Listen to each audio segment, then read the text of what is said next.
Welcome to special analysis. నేను రమా మండవ. ఈరోజు అనాలిసిస్‌లో భాగంగా మనం తీసుకోబోతున్న టాపిక్ ఏంటంటే, మాట తప్పుతాం, మడమ తిప్పుతాం. జగన్మోహన్ రెడ్డి కొత్త స్లోగన్ ఇదే అని చెప్పేసి నేను టైటిల్ పెడతం జరిగింది. ఎందుకు ఆ టైటిల్ పెట్టున్నాము అంటే, జగన్మోహన్ రెడ్డి లేటెస్ట్‌గా మాట్లాడిన కొన్ని అంశాలకు సంబంధించి. ముఖ్యంగా అమరావతికి సంబంధించి.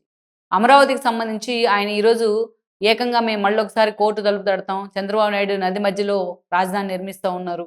ఇన్ని లక్షల కోట్లు ఖర్చు పెడతా ఉన్నారు. కోర్టులైనా దీన్ని అడ్డుకోవాలని చెప్పి ఒక అప్పీల్ చేసే ప్రయత్నం చేసిన తర్వాత, మొత్తం అటు టీడీపీకి అనుకూల మీడియా కావచ్చు, తటస్థంగా ఉన్న మేధావులు కావచ్చు, జగన్మోహన్ రెడ్డి మీద విరుచుకు పడతా ఉన్నారు. అందరూ జగన్మోహన్ రెడ్డి అమరావతి విషయంలో మాట మార్చిన తీరుని గుర్తు గుర్తుపెట్టుకుంటా ఉన్నారటుంది. దాని గురించి ఎక్కువ మాట్లాడుతా ఉన్నారు. కానీ జగన్మోహన్ రెడ్డి ఈ ఆల్మోస్ట్ ఈ ఏడాదిన్నర కాలంగా, తాను ప్రతిపక్షానికి పరిమితమైన ఈ ఏడాదిన్నర కాలంగా చాలా అంశాల మీద జగన్మోహన్ రెడ్డి మాట తప్పాడు, మడమ తిప్పాడు. అనేక అంశాలు. ఈరోజు అమరావతి వచ్చింది కాబట్టి అమరావతి గురించి మాట్లాడుతా ఉన్నారు. ఏ ఇష్యూలో జగన్మోహన్ రెడ్డి మాట తప్పలేదు. ఏ ఇష్యూలో ఆయన నాలుక మడత వేయలేదు. ప్రతి ఒక్క ఇష్యూలో అలానే చేస్తా వచ్చారు. ఒక్కసారి మనం క్రాస్ చెక్ చేసుకుంటే జగన్మోహన్ రెడ్డి మాట్లాడిన అంశాలను కొన్ని మనం చూద్దాం.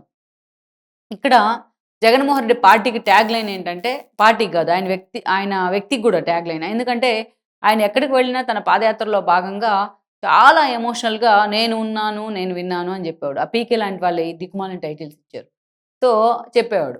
ఆ తర్వాత మనం చూస్తే ఇంకొక ట్యాగ్ నేను మాట తప్పను, మడమ తిప్పను అని చెప్పేవాడు. అసలు క్వైట్ అపోజిట్ ఉంటాడాయన. ఆయన మాట ఎన్నో సార్లు నాలుక మడతేసి ఎన్నో సార్లు మాట్లాడాడు. ఎన్నో సార్లు తన మడమ మెలికేస్తానే ఉన్నాడు. అయినా కూడా మాట తప్పను, మడమ తిప్పను, విలువలు, విశ్వసనీయత సిగ్గనిపిస్తా ఉంది ఇలాంటి మాటలు చెప్పుకోవాలంటే. సో, అలా జగన్మోహన్ రెడ్డి ఆ టైటిల్ పెడతారు. కానీ కనీసం తన ఆ టైటిల్‌కి కూడా నిలబడ్డాయన. అందుకే నేను ఎన్నో సార్లు మాట తప్పాడు, నాలుక మడతేసాడు అన్నాను. ఇక్కడ కొన్ని ఇష్యూలే మనం చెప్పుకుందాం. ఎక్కువ టైం ఉండదు కాబట్టి వీడియోకి. ఇక్కడ మనం చూస్తే జగన్మోహన్ రెడ్డి మెడికల్ కాలేజ్ అంశాన్ని చాలా సీరియస్‌గా తీసుకున్నారు. తీసుకున్న తర్వాత ఆయన ఏం చేశారు? గతంలో నేను 15 మెడికల్ కాలేజీలు కట్టించాను అని చెప్పారు. 15 మెడికల్ కాలేజీలు ఎక్కడయ్యా బాబు! అవన్నీ ఫౌండేషన్ స్టేజ్‌లోనే ఉన్నాయి. ఒక్క దాంట్లో కూడా సరైన అడ్మిషన్ లేదు అంటే, అయినా సరే నేను కట్టించాననే మాట్లాడతారాయన. గతంలో జగన్మోహన్ రెడ్డి 108 పెట్టినా వాళ్ళ తండ్రి, 104 పెట్టినా ఏది పెట్టినా అది పీపీపీ మోడలే. ప్రైవేట్ పార్ట్నర్‌షిప్ ఉంటుంది. ఎంతమంది దాన్ని జగన్మోహన్ రెడ్డి ప్రభుత్వ హయాంలో ఎన్నో ప్రైవేట్ పార్ట్నర్‌షిప్‌తో ఉన్న ఇష్యూస్ ఉన్నాయి. అయినా సరే జగన్మోహన్ రెడ్డి పీపీపీకి నేను వ్యతిరేకం. చంద్రబాబు నాయుడు ఏది చెప్పినా నేను వ్యతిరేకం అంటానే వెళ్లారు. ఇప్పుడు ఈ ఈ మధ్య జరిగిన కొన్ని అంశాలనే మనం చెప్పుకుందాం. అంటానే వెళ్లారు. ఆ విషయంలో ఎన్ని సార్లు ముక్కు, మొహం పగిలిపోయినా సరే, కోర్టులు చివాట్లు పెట్టినా, అది అటు పీపీపీ మోడల్‌ని తీసుకొచ్చిందే కేంద్ర ప్రభుత్వం అని చెప్పినా, తాను బట్టిన కుందేటికి మూడే కాళ్ళు అన్నట్టు అదే పట్టుకు కూర్చున్నారు.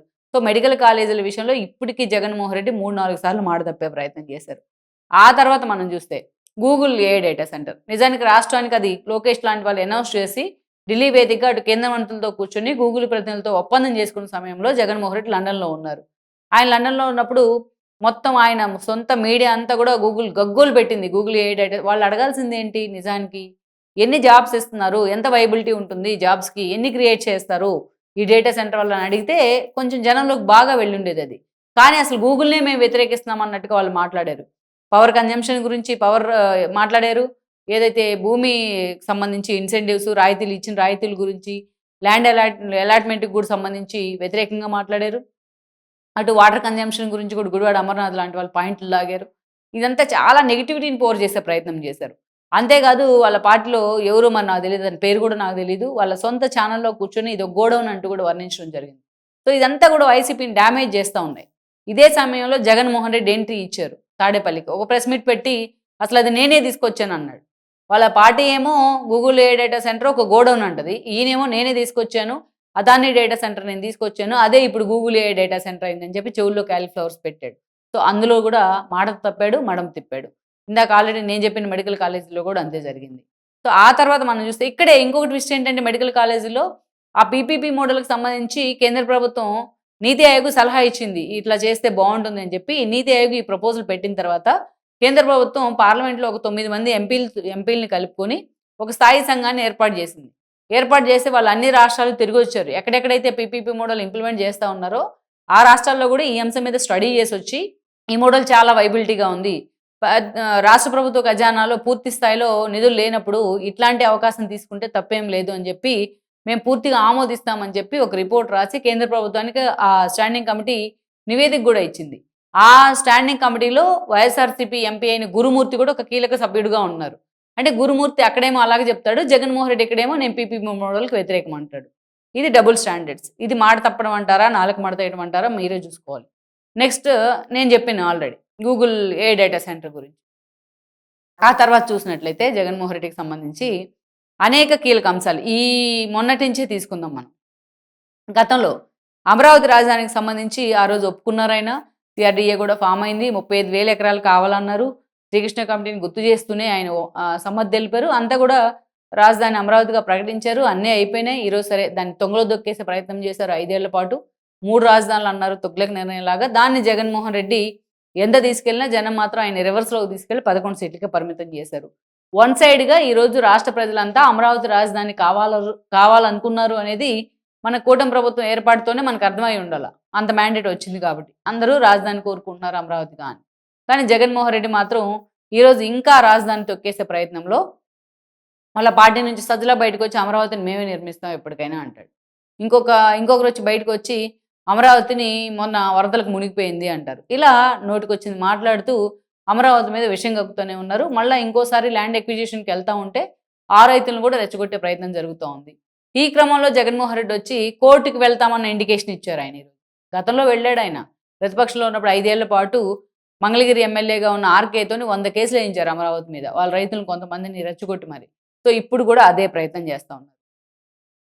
సరే ఇదొకటి. సరే అమరావతి అంటే చాలా సెన్సిటివ్ అంశం కాబట్టి చాలా మందికి కోపం వచ్చి జగన్మోహన్ రెడ్డిని తిడతా ఉన్నారు. ఇంతకంటే రాష్ట్రానికి వచ్చిన చాలా అంశాల్లో కూడా జగన్మోహన్ రెడ్డి ఇలాగే బిహేవ్ చేశారు. ఒక భోగాపురం చూద్దాం. గతంలో ఎన్ని బైట్స్ ఉన్నాయో జగన్మోహన్ రెడ్డి, మీరు భూములు ఇవ్వద్దు. వైజాగ్‌లో ఎయిర్‌పోర్ట్ ఉంటే మళ్ళా అక్కడి నుంచి ఇంకొంచెం దూరంలోనే భోగాపురం ఏం చేసుకోవడానికి చంద్రబాబు నాయుడు కావాలని దీంట్లో ఓవర్ యాక్షన్ చేస్తున్నారు. మీరు భూములు ఇవ్వద్దని చెప్పి రైతులతో కేసులు వేయించారు. అనేక రకాలుగా రెచ్చగొట్టే ప్రయత్నం చేశారు.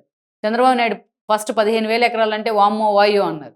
ఆ తర్వాత దాన్ని 2,700 కుదిస్తే జగన్ వచ్చిన తర్వాత దాంట్లోంచి మళ్ళీ 500 తీసేశారు. మళ్ళా జీఎంఆర్‌కి అనేక రకాలుగా వాళ్ళని అవమానించే ప్రయత్నం చేశాడు. మొన్న భోగాపురం ఎయిర్‌పోర్ట్‌లో ఫ్లైట్ దిగిన తర్వాత వచ్చి జీఎంఆర్‌కి ఆయన కంగ్రాట్స్ చెప్తూ కూడా ఒక ట్వీట్ చేస్తాడు. భోగాపురం క్రెడిట్ నాదే, చంద్రబాబు నాయుడు క్రెడిట్ చోరీ చేస్తున్నాడు అంటూ కూడా మాట్లాడతారు. ఇది ఇది అసలు మాట తప్పడం, మడమ తిప్పడం అనే దాన్ని మించిపోయింది. అదేవిధంగా ఇంకొక అంశం చూస్తే చంద్రబాబు నాయుడు హయాంలో మొత్తం పరిశ్రమలన్నీ పోతా ఉన్నాయన్నారు. ఎక్కడ పోయినాయి పరిశ్రమలు చంద్రబాబు నాయుడు హయాంలో? ఆయన తీసుకొచ్చిన పరిశ్రమలన్నీ చంద్రబాబు నాయుడు ముఖం చూసి పరిశ్రమలు వస్తాయని అడుగుతాడు జగన్మోహన్ రెడ్డి మాటకు ముందు. సో చంద్రబాబు నాయుడు ముఖం చూసి కాదు, ఆయన బ్రాండ్ చూసి, ఇప్పుడు లోకేష్ బ్రాండ్ చూసి పరిశ్రమలు వస్తూ ఉన్నాయి. ఈయన హయాంలో ఒక హెచ్ఎస్సిబిసి వెళ్ళిపోయింది, మిలియన్ టవర్స్‌లో ఐటీ కంపెనీస్ అన్నీ ఖాళీ చేయించారు, కియా కార్స్ ప్రతినిధులను భయపెట్టారు. ఆఖరికి సొంత రాష్ట్రానికి చెందిన కంపెనీ అయిన అమర్రాజా బ్యాటరీని పక్క రాష్ట్రానికి తరిమేశారు. సో ఇవన్నీ కూడా ఎవరి హయాంలో వెళ్ళిపోయినాయి? మరి జగన్మోహన్ రెడ్డి చంద్రబాబు నాయుడు హయాంలో పరిశ్రమలు వెళ్ళిపోతే ముందు వెళ్ళిపోవాల్సిన జగన్మోహన్ రెడ్డి మీడియా కదా, అది వెళ్ళిపోలా. భారతీయ సిమెంట్స్ వెళ్ళిపోలా. జగన్మోహన్ రెడ్డికి సంబంధించిన ఎన్నో పరిశ్రమలు ఉన్నాయి, అవేవి కూడా వెళ్ళిపోలా. మరి ఎక్కడికి వెళ్ళిపోయినాయి చంద్రబాబు నాయుడు హయాంలో? ఇది ఆయన హయాంలో వెళ్ళిపోయిందని ఈయన మీద రుద్దే ప్రయత్నం చేస్తారు. సో మొత్తానికైతే ఈయనకి మాట తప్పం మడమ తిప్పం అనేది ఈయన పార్టీ స్లోగను, ఈయన స్లోగను. ఈరోజు దాన్ని మార్చుకొని మాట తప్పుతాం మడమ తిప్పుతాం అనే స్లోగన్ పెట్టుకుంటే జగన్మోహన్ రెడ్డి పర్ఫెక్ట్‌గా ఆయనకి ఆయన పార్టీకి ఇది యాప్ట్ అవుతుంది.